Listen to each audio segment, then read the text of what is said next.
Deseja aumentar seu conhecimento ou viajar sem sair do sofá? Então, você vai encontrar o que procura na Cia dos Livros. Nossas lojas disponibilizam livros de todas as áreas do conhecimento, como direito, medicina, administração, ciências biológicas, ciências exatas, ciências humanas e sociais, além de dicionários, livros de literatura nacional e estrangeira. Vá a uma das nossas lojas ou acesse o nosso site ciadoslivros.com.br e compre seu livro a preços que cabem no seu bolso, parcelados em até 6 vezes sem juros. Shoppings Butantã, Boa Vista e mais 12 endereços.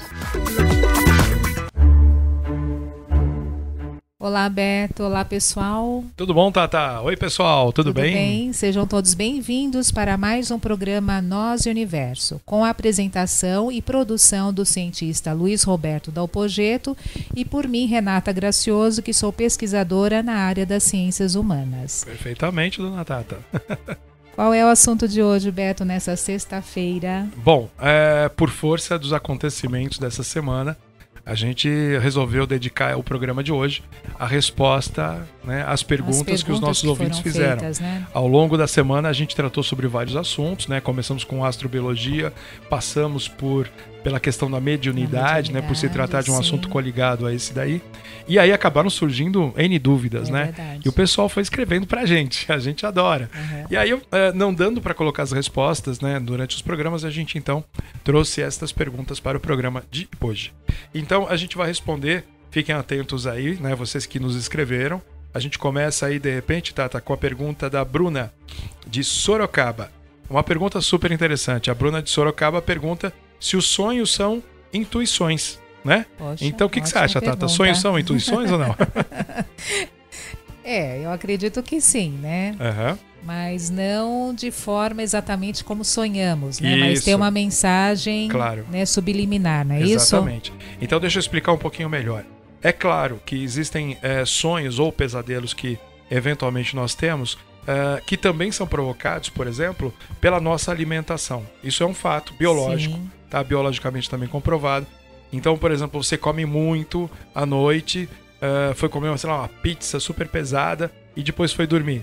Fica Então com o você estômago acaba pesado, processando o teu sono, ele passa a ser um sono não muito legal, né? Você não consegue aprofundar, né? Relaxar efetivamente, porque o teu aparelho digestivo está em processo de digestão. Então o corpo e a mente fatalmente ficam semi-ligados e aí você acaba captando nuances do ambiente e aí isso acaba transformando certos pensamentos em verdadeiros pesadelos, mas isso em função da alimentação. Agora, quando a gente fala de sonhos que a gente tem dentro de uma noite normal, né, bem dormida e tudo mais, a gente então sabe que os sonhos são intuições codificadas. Sim. Né?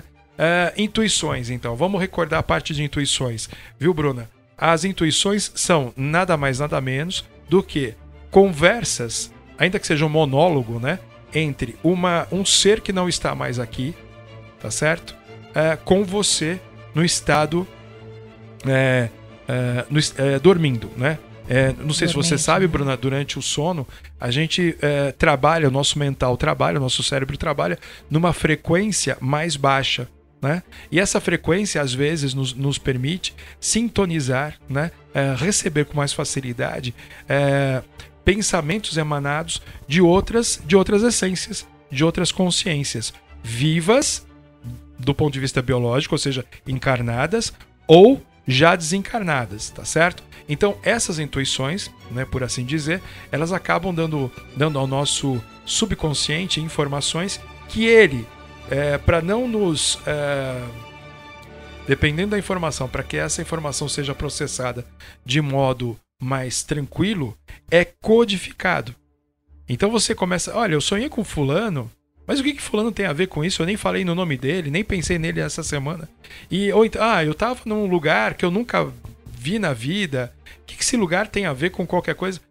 Então, essa codificação que o nosso subconsciente utiliza para manter acesa, manter ativa a informação que você recebeu via intuição durante a sua noite de sono. Então, os sonhos são intuições sim, e eles são codificados pelo inconsciente para que você retenha a informação e no momento mais oportuno até consiga efetivamente traduzi-los. Tá certo, Bruna?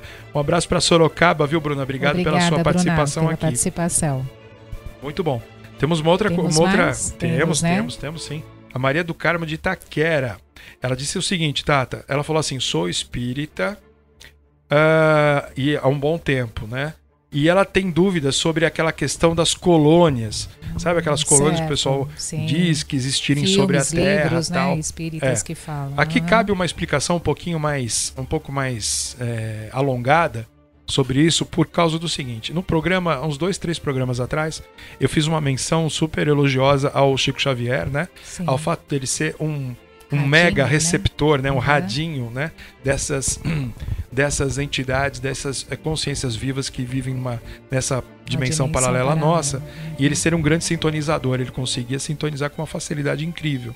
Mas é claro que essas mentes, essas consciências que existem nessa outra dimensão, tiveram também a intenção, ou a boa intenção, de falar como o mundo é, ou como as dimensões são, né, do outro lado, a partir de exemplos muito didáticos. Eu diria que didáticos até demais.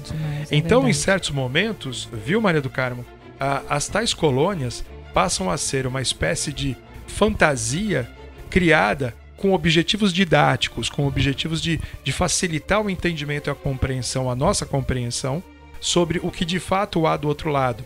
Então, como toda informação ficcional, né, que tem uma roupagem ficcional para passar uma realidade que há por trás disso, há necessidade de uma interpretação mais séria, mais científica, menos gordurosa, vamos dizer assim, né? Enxergando, né? Menos dogmática e mais objetiva, tentando enxergar o que de fato é. Não foi ainda palco, ou pauta, melhor dizendo, dos nossos programas, uma explicação que versa sobre aquilo que nós chamamos de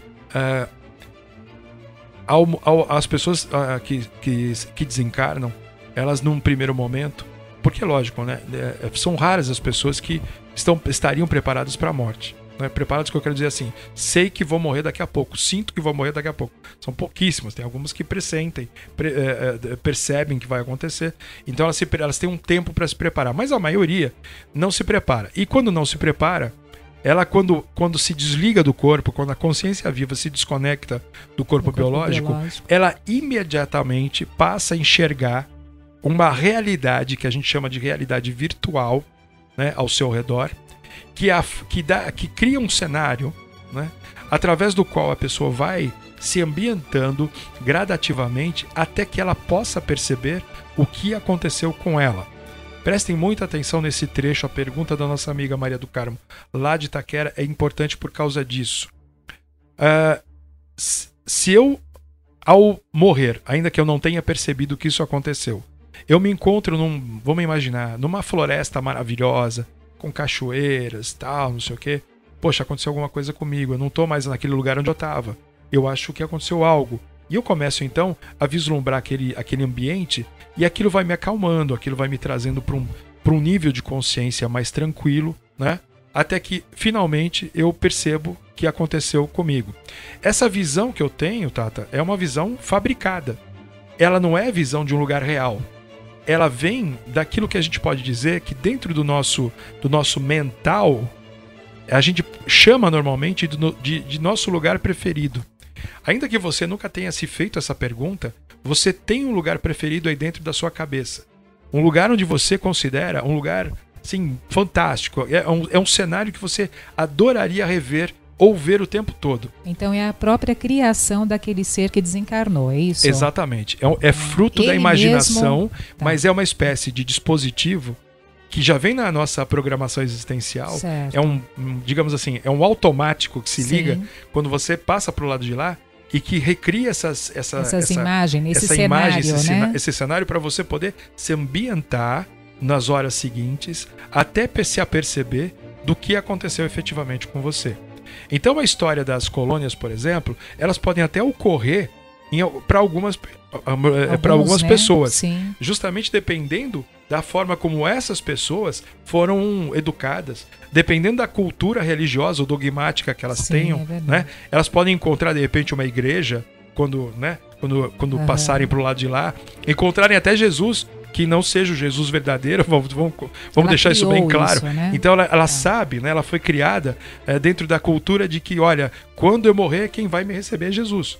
Então, quando ela se desliga, a primeira coisa que ela vê é alguém quem ela vai chamar de Jesus, ou muito parecido com Jesus que ela conheceu na Bíblia, nas pinturas, né, nas representações gráficas. Então vai vir um homem de cabelo comprido, barba, num ambiente muito bonito, e vai esticar a mão para ela e falar: vem que você tá aqui do outro lado.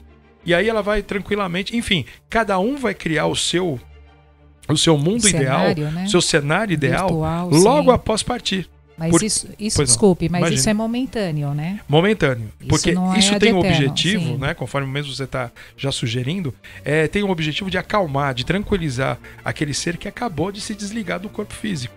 Então, para ele começar a vivenciar o estado novo em que ele se encontra, ele efetivamente tem que passar por um tempo de adaptação. E o tempo de adaptação é exatamente esse, dentro desse cenário modificado. Pessoas que tiveram experiência ou vivenciaram aquelas experiências do quase morte, narram situações exatamente iguais a essas, que foram para um lugar maravilhoso, encontraram os seus anjos, seus guias, Jesus, parentes, né? E que falaram assim, olha, encarnados que falam também, né? E aí essas pessoas teriam sido orientadas a voltar. E aí então não efetivamente partiram, voltaram para o seu corpo físico. Todas elas se viram, né? A partir do desligando, viram né, seus do corpo corpos biológico. Em camas, né, e se viram partindo e assim por diante. Então isso tudo redunda ao redor do mesmo tema, do mesmo assunto. Então se existem colônias? Não existem colônias. A gente sabe que o nosso mundo ele é cercado de multiversos, ou seja, de inúmeras dimensões e universos, cada qual correspondendo a um tipo de essência viva, de consciência viva, dependendo do seu nível de evolução, né? Você tem uma dimensão correspondente. É isso que funciona na prática, tá certo?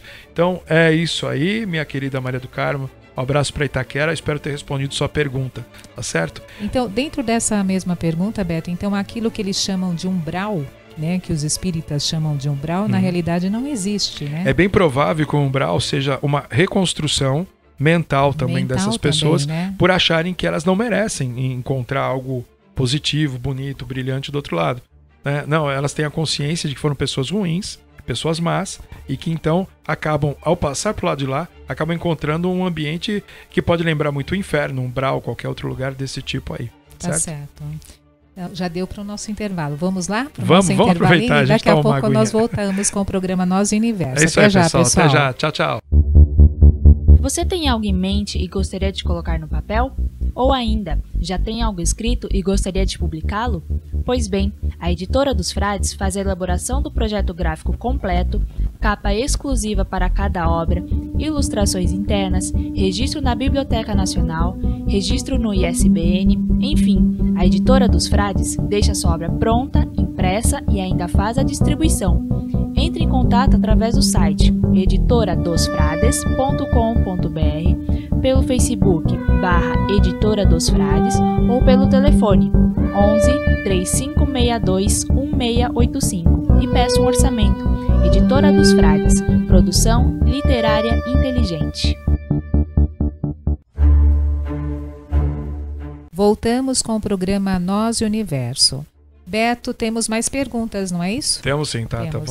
Vamos falando aqui. Só que antes da gente entrar na pergunta da Romilda, viu, Romilda?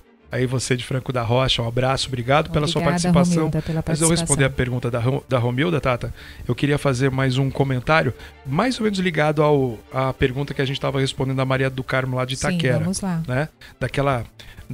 Daquela ficção que a gente cria, né? Quando se desliga do corpo físico e passa para o lado de lá.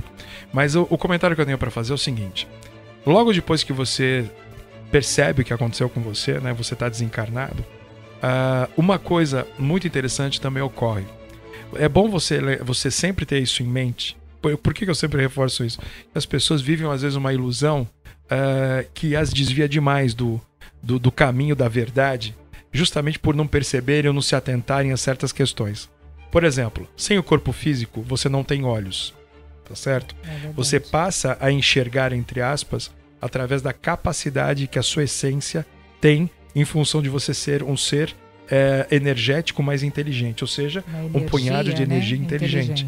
E essa energia inteligente, ou seja, dotada de uma inteligência, de um mental que raciocina e processa as informações, você consegue enxergar as coisas. Exemplo super fácil. A pessoa desencarnou e ela quer estar, como ela sente saudades, ela quer estar junto dos seus entes queridos. Mas ela não enxerga. Agora, o fato dela não enxergar não quer dizer que ela não sinta, que ela não enxergue de outras formas. Então, através da dor dos seus familiares, por exemplo, ela consegue detectar a localização de onde essas pessoas estão. E ela consegue se deslocar, uma vez que, para quem está nessa dimensão, a relação espaço-tempo já é completamente diferente.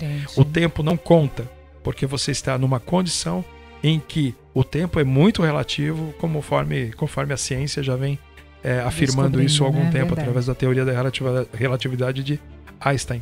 Enfim, então essa entidade, ela se aproxima, ela consegue se direcionar, ela deseja, e o desejo dela é o principal motor propulsor dela, desejo estar perto desses que eu estou sentindo agora. E ela vai para aquele ponto, se aproxima muito dos parentes, e através dessa aproximação, por vezes, até se comunica, né? Então, às vezes os parentes se juntam ao redor de uma mesa mediúnica, né? De uma mesa, sei lá, uma sessão espírita ou coisa parecida, e evocam a presença daquela pessoa, né?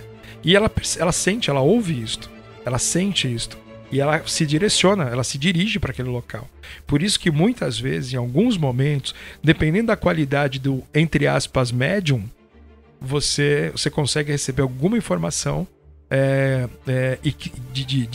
de cunho original, de cunho verdadeiro, daquele que partiu.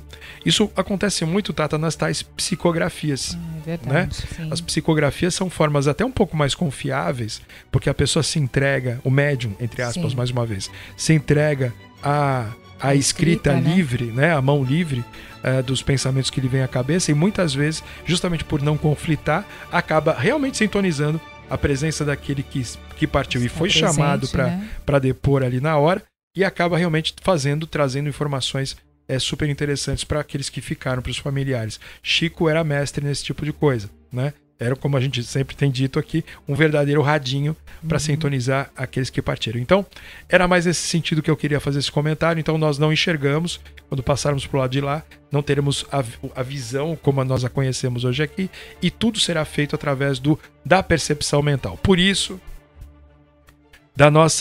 do nosso friso, da importância que a gente dá ao desenvolvimento mental, ao desenvolvimento da mente humana, como forma da gente estar sempre bem preparado, não só para esta vida aqui, né, para os acontecimentos e para ter um prisma certo para enxergar as coisas que acontecem nessa vida, mas até também para a gente passar para o lado de lá já numa condição melhor, para poder sentir e compreender melhor, e até buscar a nossa contínua evolução, inclusive do lado de lá, certo, Tata? Então, Beto, dentro desse comentário que você acabou de fazer, então tudo se apercebe pela vibração, pela frequência, não é isso? Exatamente. Como não se tem mais, né? Não se tem mais corpo biológico, portanto não se tem mais visão, mas tudo gera uma frequência. Tudo gera uma frequência. Toda matéria, qualquer objeto sólido, qualquer objeto existe uma frequência, e nós uma vibração. Captamos essa frequência pelo mental.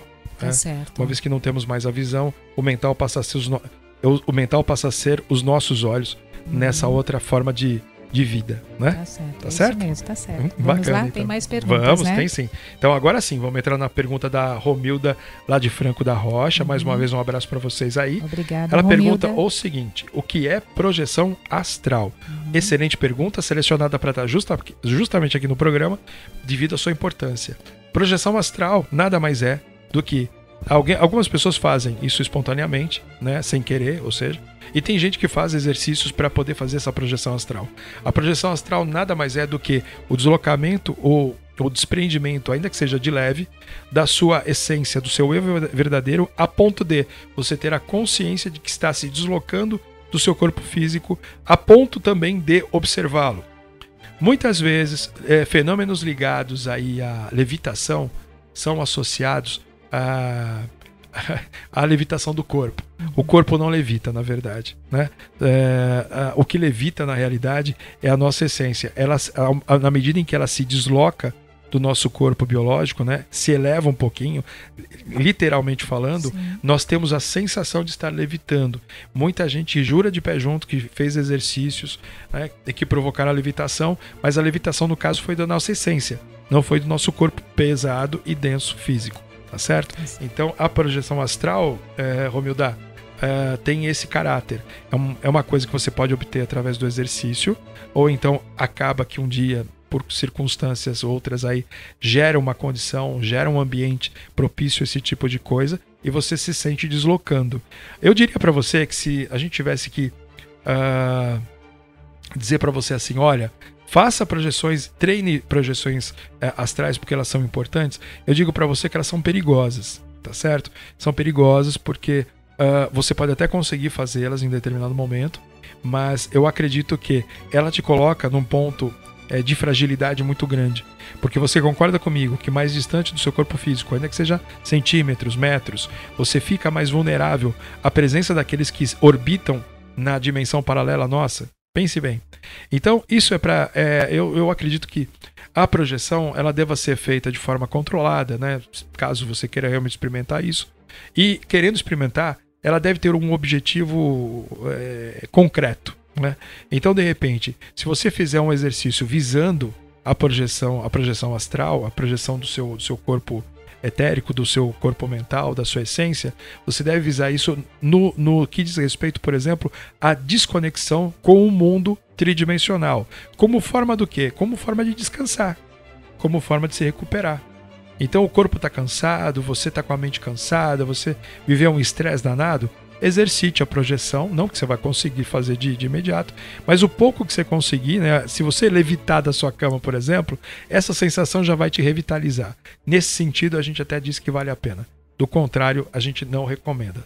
Tá certo, Romilda? Um abraço certo. Mais uma vez para vocês aí. Um abraço, Romilda. Obrigada. Tem mais, Beto? Tem sim. Tem o Tiago de São Vicente. Mandou uma pergunta pra gente e, na realidade, ele fez um pedido. Ele pede pra gente explicar o que é inconsciente coletivo. Nossa, então vamos lá. Inconsciente coletivo. Tiago, obrigado pela pergunta. Um abração para todo mundo em São Vicente, terra que eu curto muito. E é o seguinte, o inconsciente coletivo já foi explicado por cientistas da área da psicologia, da psiquiatria. A gente tem Freud, Jung e todos mais, se bem que isso é uma característica mais do Jung.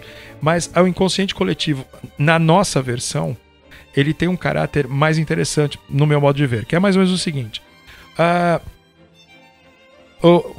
Em programas passados, a gente chegou até um programa inteiro a gente falar sobre bioarquétipo. Rapidamente, bioarquétipos seriam informações que nós trazemos no nosso genoma, tá? No nosso DNA, dos nossos ancestrais biológicos. Tá certo? Então quem eles foram, como eles se comportavam, que vivências fortes eles tiveram, e essas experiências mais marcantes ficaram no DNA deles e que foram transportados biologicamente através do nosso DNA até hoje. Muito bem, nós somos feitos, na realidade, o nosso corpo biológico ele é constituído de inúmeras experiências, né, vividas pelos nossos antepassados, e essas experiências, como eu estava dizendo agora, ficaram marcadas geneticamente e marca o nosso ser até hoje. Então, o que seria então o inconsciente coletivo? Quando a gente fala inconsciente coletivo, a gente está se referindo basicamente à informação base comum a todos nós através do bioarquétipo. Vou te dar um exemplo prático e fácil. Sobrevivência, o instinto de sobrevivência, o famoso instinto de sobrevivência, sim, ele é um elemento do inconsciente coletivo. Por quê? Porque todos nós, sem exceção, temos ancestrais que tiveram dificuldades de sobreviver e que essas experiências ficaram marcadas e, portanto, gerou em todos os indivíduos, sem exceção, a marca do instinto, ou seja, da necessidade de sobrevivência. Então, veja, o instinto de sobrevivência, então, é uma marca que pode ser chamada assim de inconsciente coletivo, pois está presente em todos os seres humanos, tá certo? Indistintamente, justamente por conta do perrengue que os nossos antepassados passaram bem lá no comecinho, lá na pré-história e tudo mais, tá certo? Nossos ancestrais, Isso. né? Então, Tiago, é isso aí. Agora, as outras informações que nós carregamos, elas acabam diferindo de um indivíduo para o outro. Depende muito de quem foram os meus ancestrais biológicos. Né? Por exemplo, tem pessoas que têm ancestrais ou heranças genéticas de ancestrais mais da Europa. Eu posso ter mais do continente africano. O outro tem do continente, sei lá, gelado. E então isso vai diferir de pessoa para pessoa. Por isso que eu me referi como base, como inconsciente coletivo, sendo informação básica, pertinente a todos nós. E citei como exemplo, então, o quesito sobrevivência, o instinto de sobrevivência como sendo um deles. Tá certo, Tiagão? Certo. Um abraço para vocês aí. Tata, Obrigada, tem mais uma Thiago. pergunta. Tem mais uma? Tem sim, só deixa eu Então engolir vamos aqui. Toma Ai, um meu pouquinho Deus. d'água. A pergunta vem do Mário, lá do Jaraguá, viu, Tata? Então um abraço pro Mário, um abraço para todo mundo aí no Jaraguá. Ele fez uma pergunta super interessante. Eu vou aproveitar, inclusive, ela para tentar fechar o programa. Vamos lá. Olha só o que o Mário perguntou. O Mário disse assim: Beto e Tata, os animais possuem alma e as plantas?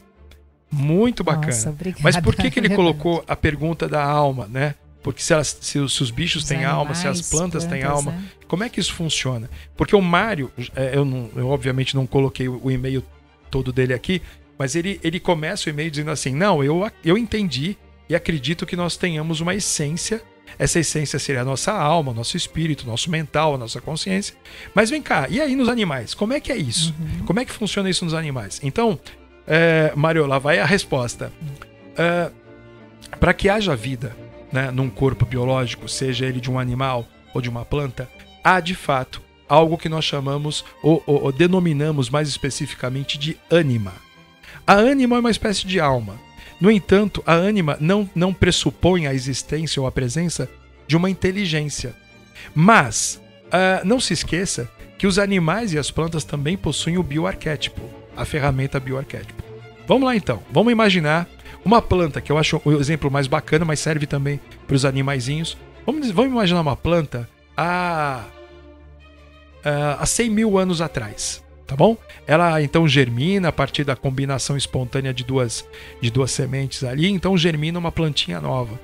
Essa planta, para sobreviver, então o clima há 100 mil anos atrás era um clima mais severo, havia muito vento, muito sol, às vezes chuvas intensas, e essa plantinha teve que dar um jeito de sobreviver. Então ela não tinha uma inteligência, mas ela tinha preconizado na pré-existência dela a necessidade da sobrevivência, quase igual à história do inconsciente coletivo.